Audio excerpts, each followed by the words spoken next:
नमस्कार दोस्तों, उत्तराखंड के 4 धामों में शुमार केदारनाथ की यात्रा को शुरू होने में कुछ ही दिन बचे हैं। आपको बता दें कि इस वर्ष केदारनाथ यात्रा 10 मई से प्रारंभ होकर 20 नवंबर तक चलेगी। तो अगर आप भी इस वर्ष केदारनाथ जाने का प्लान बना रहे हैं तो ये वीडियो आपके लिए बेहद ज़रूरी और उपयोगी साबित होने वाली है, क्योंकि इस वीडियो के जरिए मैं आपको केदारनाथ यात्रा से जुड़ी छोटी जानकारी आपके साथ साझा करने वाला हूँ। वीडियो में आगे बढ़ने से पहले आपसे रिक्वेस्ट है कि आप वीडियो को लाइक करके चैनल को जरूर सब्सक्राइब कर लीजिए। तो चलिए सबसे पहले बात करते हैं कि केदारनाथ जाने के लिए आपको किन किन डॉक्यूमेंट्स की जरूरत पड़ेगी। तो दोस्तों, यात्रा करने से पहले आपको यात्रा पास बनवाने की जरूरत पड़ेगी। यात्रा पास के लिए आप ऑनलाइन भी अप्लाई कर सकते हैं और ऑफलाइन भी बनवा सकते हैं। यात्रा पास ऑनलाइन बनवाने के लिए स्क्रीन पे आपको वेबसाइट दिख रही होगी, जहां पे आप अपनी पर्सनल डिटेल्स और यात्रा की डेट आदि फिल करके अपना यात्रा पास अप्लाई कर सकते हैं। आप अपने मोबाइल, लैपटॉप, कंप्यूटर किसी भी डिवाइस से ऑनलाइन यात्रा पास अप्लाई कर सकते हैं और मात्र 5 मिनट में आपको PDF के रूप में अपना यात्रा पास मिल जाएगा। उसके बाद आप इस यात्रा पास की 2-3 फोटोकॉपी या प्रिंट आउट अपने साथ जरूर रखें। इसके अलावा आप ऑफलाइन यात्रा पास भी हरिद्वार, ऋषिकेश, रुद्रप्रयाग में बनवा सकते हैं, जिसके लिए आपको 2 पासपोर्ट साइज फोटो और आधार कार्ड की जरूरत पड़ेगी। लेकिन मैं आपको सजेस्ट करूंगा कि आप ऑनलाइन यात्रा पास ही बनवा लें, क्योंकि ऑफलाइन में आपको लंबी लाइन में लगना पड़ेगा, जिससे आपका काफी समय खराब होगा। दोस्तों, ऑनलाइन यात्रा पास कैसे बनाना है, अगर ये समझ में नहीं आ रहा है तो इस वीडियो के डिस्क्रिप्शन बॉक्स में जाइए, वहां पे आपको एक वीडियो का लिंक मिल जाएगा, जिसमें स्टेप बाय स्टेप आप देख सकते हैं कि कैसे यात्रा पास के लिए अप्लाई करना है और मात्र 4 से 5 मिनट में आपका पास जनरेट होकर आपको मिल जाएगा। चलिए, अब आपका यात्रा पास बन चुका है, अब आप अपनी यात्रा की शुरुआत कर सकते हैं। अब बात कर लेते हैं कि आखिर आप केदारनाथ पहुंचेंगे कैसे। दोस्तों, आप देश के किसी भी शहर में रहते हो, किसी भी कोने में रहते हो, आपको केदारनाथ जाने के लिए सबसे पहले हरिद्वार या फिर ऋषिकेश पहुंचना पड़ेगा। हरिद्वार की कनेक्टिविटी देश के लगभग सभी प्रमुख शहरों से काफी अच्छी है और ऋषिकेश की कनेक्टिविटी सिर्फ कुछ ही शहरों से अच्छी है। तो अगर आपके शहर से ऋषिकेश के लिए ट्रेन मिल जाती है तो बहुत अच्छी बात है, और अगर ऋषिकेश के लिए ट्रेन नहीं मिलती है तो आप हरिद्वार आ जाइए। इसके अलावा अगर आप ऐसे शहर में रहते हैं जहां से ना तो ऋषिकेश और ना ही हरिद्वार के लिए ट्रेन मिलती है, तो आप दिल्ली आ जाइए और दिल्ली से आपको हरिद्वार और ऋषिकेश दोनों जगह के लिए आसानी से ट्रेन मिल जाएगी।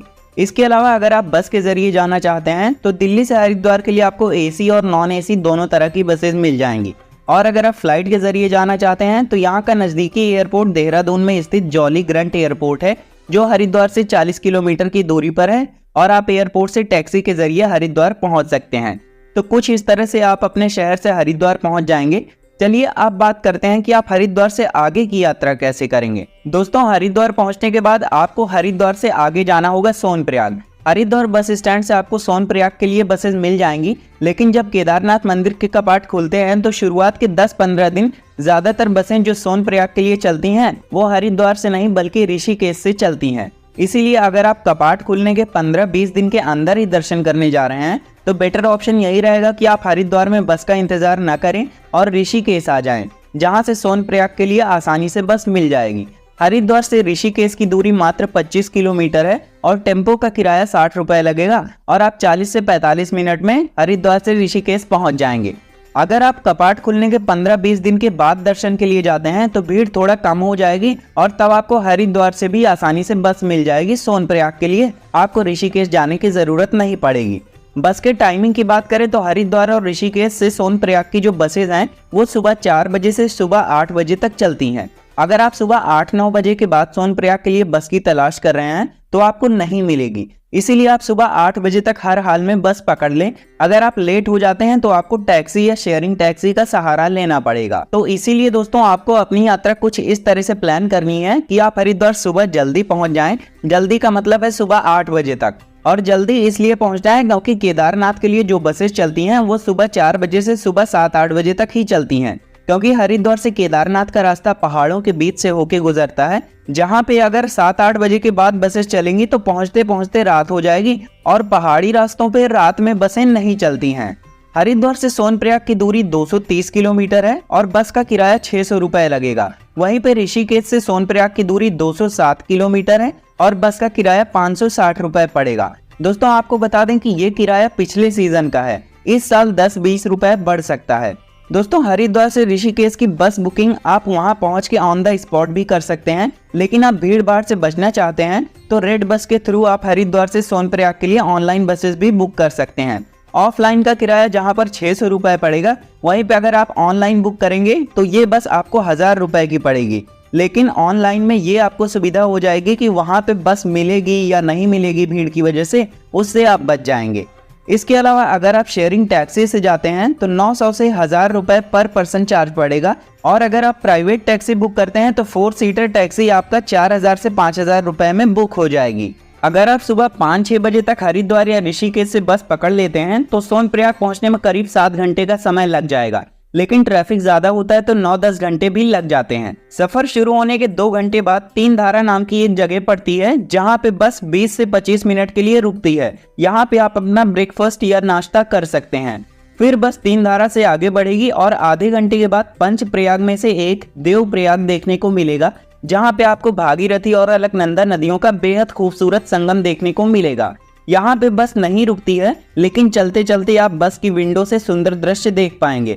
अगर आप बस के अलावा शेयरिंग टैक्सी से सफर कर रहे हैं तो यहाँ पे आप टैक्सी को रुकवा के 10-15 मिनट फोटोग्राफी या वीडियोग्राफी भी कर सकते हैं। टैक्सी से यात्रा करने का ये एडवांटेज मिलता है। इसके बाद आप रुद्रप्रयाग, गुप्त काशी और फाटा होते हुए 7 से 8 घंटे में सोनप्रयाग पहुंच जाएंगे। बस आपको सोनप्रयाग से 1 किलोमीटर पहले सीतापुर में उतार देगी। सभी बसेस सीतापुर तक ही जाती हैं। उसके बाद सीतापुर से 1 किलोमीटर पैदल चल के आप सोनप्रयाग पहुंच जाएंगे। अगर आप टैक्सी या शेयरिंग टैक्सी से जाते हैं तो वो आपको सोनप्रयाग तक ले जाएगी, और अगर आप बस से जाते हैं तो वो आपको सीतापुर तक ले जाएगी। अगर आप अपनी पर्सनल कार या बाइक से आ रहे हैं तो सोनप्रयाग और सीतापुर दोनों जगह कार और बाइक के लिए पार्किंग की सुविधा उपलब्ध है। अगर आप ऋषिकेश या हरिद्वार से 5-6 बजे निकलते हैं तो दोपहर 2 से 3 बजे तक आप सोनप्रयाग पहुंच जाएंगे। सोनप्रयाग पहुंचने के बाद इस दिन आप चाहें तो यहीं पे यानी सोनप्रयाग में ही रुक सकते हैं, या फिर आप चाहें तो सोनप्रयाग से 5 किलोमीटर आगे गौरीकुंड चले जाएं, वहां पे नाइट स्टे करें और अगले दिन गौरीकुंड से केदारनाथ मंदिर के लिए ट्रेकिंग या पैदल चढ़ाई शुरू कर सकते हैं। सोनप्रयाग से गौरीकुंड की जो 5 किलोमीटर की दूरी है वो शेयरिंग टैक्सी के जरिए मात्र 50 रुपए में तय हो जाएगी। लेकिन मैं आपको सजेस्ट करूंगा कि इस दिन आप गौरीकुंड न जाएं और सोनप्रयाग में ही रुकें, क्योंकि सोनप्रयाग में आपको सस्ते होटल्स, कमरे, डॉर्मेट्री आदि मिल जाएंगे, जबकि गौरीकुंड में इसके दाम 2 गुना 3 गुना हो जाते हैं। चलिए अब सोनप्रयाग में रुकने की बात करते हैं। सोनप्रयाग में रुकने के लिए होटल्स की शुरुआत 1000 रुपए से हो जाती है। अगर आप बहुत कम बजट में रुकना चाहते हैं तो मात्र 200 रुपए में आपको डॉर्मेट्री मिल जाएगी, जिसमें बड़े बड़े हॉल होंगे और आपको एक गद्दा, रजाई और तकिया दे दिया जाएगा। इसके अलावा आप चाहें तो उत्तराखंड गवर्नमेंट की GMVN की डॉर्मेट्री भी बुक कर सकते हैं, जिसका चार्ज 500 रुपए पर पर्सन के हिसाब से पड़ता है। और इसकी ऑनलाइन बुकिंग करने के लिए स्क्रीन पे आपको वेबसाइट दिख रही होगी, यहाँ पे जाकर आप इसकी ऑनलाइन बुकिंग भी कर सकते हैं। लेकिन मैं आपको एक और इन्फॉर्मेशन दे देता हूं कि दोस्तों इस साल जो मई और जून है, इन दोनों महीने की सारी बुकिंग हो चुकी हैं GMVN की।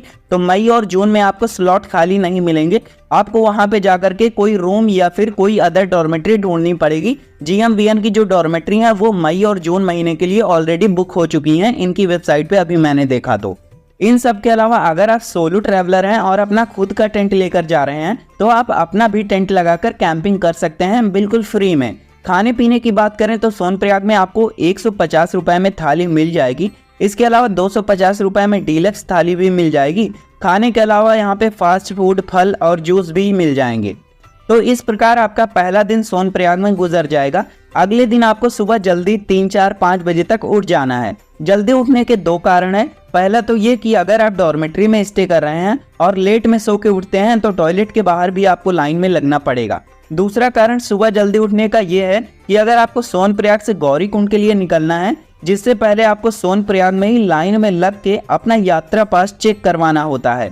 यहाँ पे आपका यात्रा पास चेक होगा, उसके बाद ही आपको सोनप्रयाग से आगे जाने दिया जाएगा। जितनी जल्दी आप उठ जाएंगे उतनी छोटी लाइन में आपको लगना पड़ेगा। 5 बजे के बाद अगर आप उठते हैं तो आपको 1-2 किलोमीटर की लंबी लाइन में लगना पड़ेगा और आपका काफी ज्यादा समय खराब होगा। यात्रा पास वेरीफाई होने के बाद आपको 50 रुपए में सोनप्रयाग से गौरीकुंड के लिए टैक्सी मिल जाएगी और मात्र 15 से 20 मिनट में आप 5 किलोमीटर की दूरी तय करके सोनप्रयाग से गौरीकुंड आ जाएंगे। गौरीकुंड पहुंचने के बाद वहां पे एक तप्त कुंड है, जहां पे साल के 12 महीने हमेशा गर्म पानी निकलता रहता है। इस तप्त कुंड में आपको स्नान करना है। स्नान करने के बाद आप गौरीकुंड में कुछ ब्रेकफास्ट या नाश्ता कर लें। नाश्ते में आलू पराठा, मैगी, ब्रेड और चाय आदि मिल जाएंगे। नाश्ता आपका 60 रुपए में आसानी से हो जाएगा।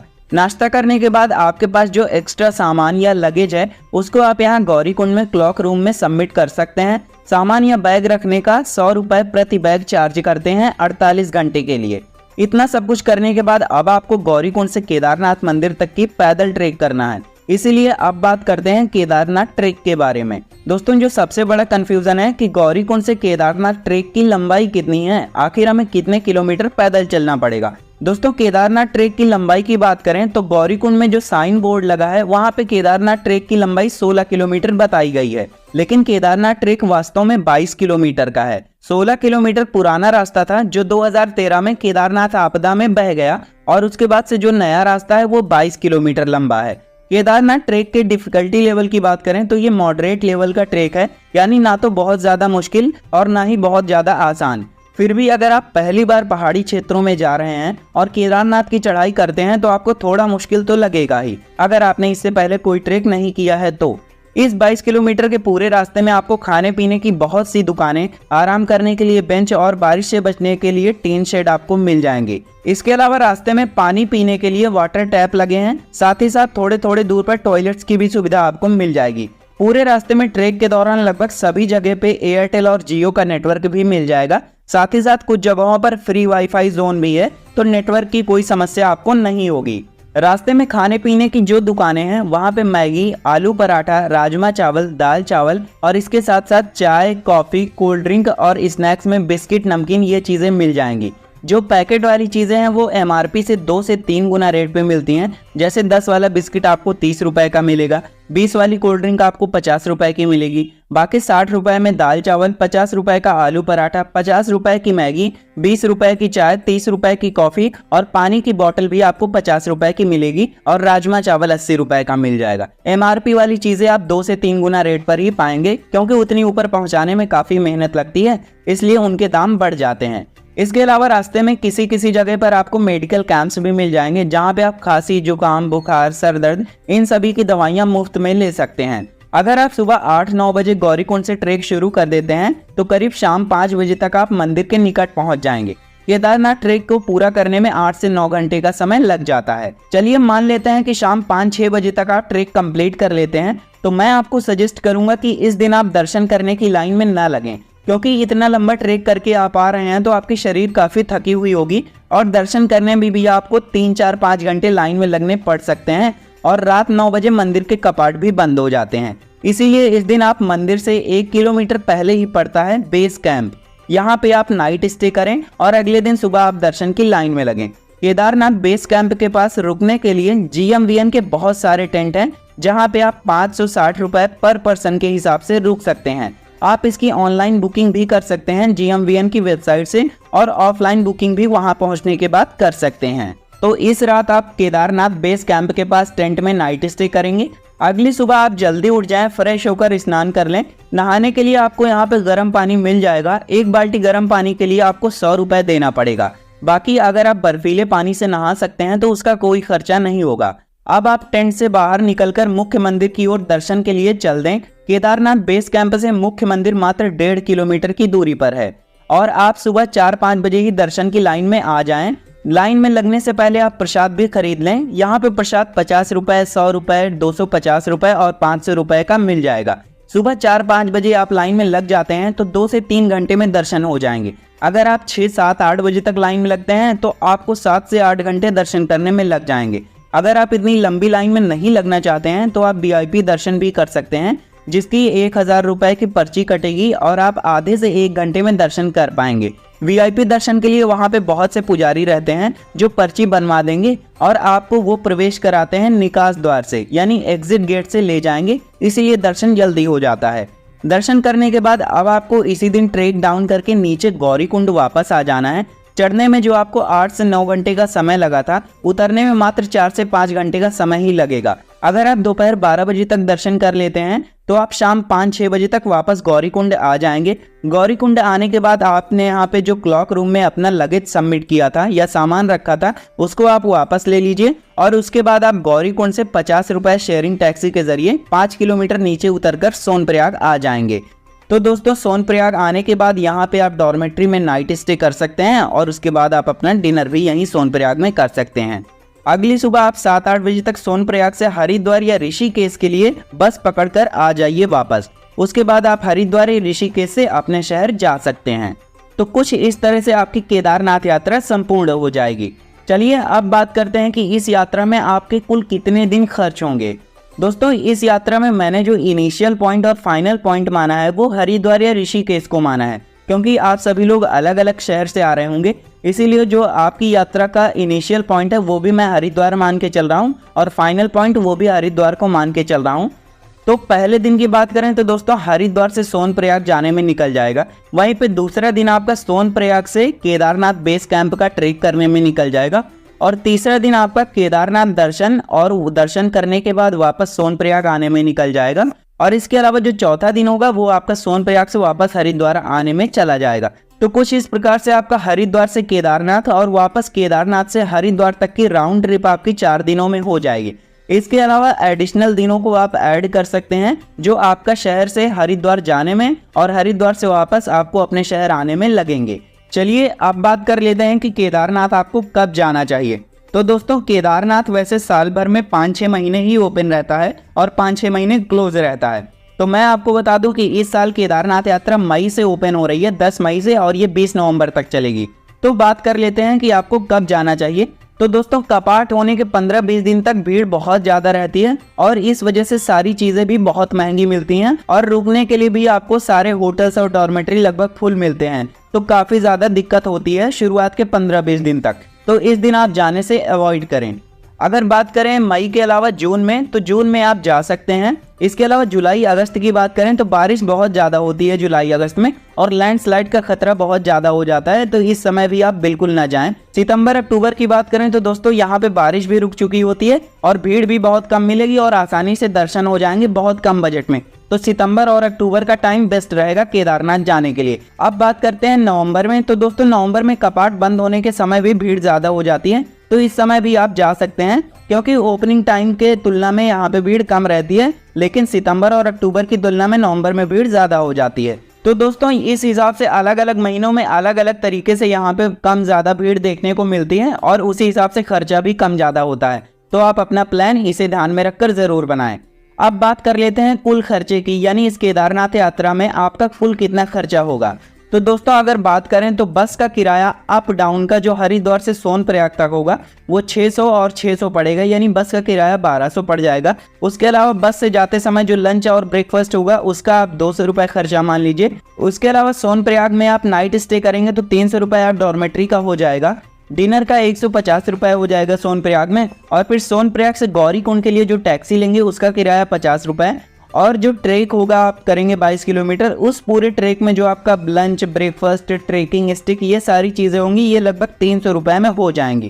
केदारनाथ बेस कैंप पहुँच के जब वहाँ पे आप नाइट स्टे करेंगे तो उसका जो किराया पड़ता है वो 560 रुपये पड़ता है पर नाइट का, और वहाँ पे आप डिनर करेंगे तो 200 रुपये में थाली मिलेगी। फिर मंदिर में दर्शन करने के लिए आप जाएंगे तो 100 रुपये का प्रसाद आप ले सकते हैं, और वापसी में फिर आप जब रिटर्न टैक्सी लेंगे गौरीकुंड से सोनप्रयाग के लिए तो वो फिर 50 रुपये की पड़ेगी, और रिटर्न में आप सोनप्रयाग में नाइट स्टे करेंगे तो 300 रुपये डॉर्मेट्री का और 150 रुपये डिनर का पड़ जाएगा।